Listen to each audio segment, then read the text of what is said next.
ખનીજ ચોરીનો કર્યો પર્દાફાશ।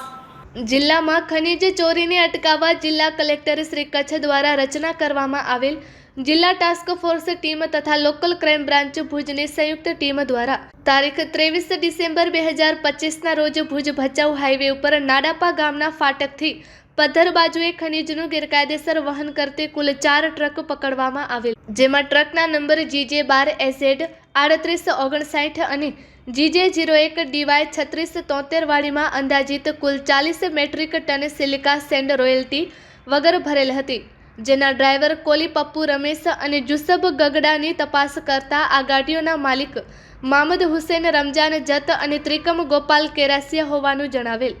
રોયલ્ટી વગર ગેરકાયદેસર લઈ જવાતી સિલિકા સેન્ડની 2 ટ્રક, જેની અંદાજિત કિંમત ₹24 લાખ સાથેનો મુદ્દામાલ કબજે લઈ પથ્થર પોલીસ સ્ટેશન ખાતે રાખેલ અને આગળની કાર્યવાહી માટે તજવીજ હાથ ધરવામાં આવેલ છે। આ સાથે અન્ય 2 ટ્રક, જેમાં ઓવરલોડ અંદાજિત 6 મેટ્રિક ટન ચાઇના ક્લેથી ભરેલ, જે ટ્રક નંબર GJ03SZ 4623 અને GJ01KT 4662 વાળી પકડવામાં આવેલ।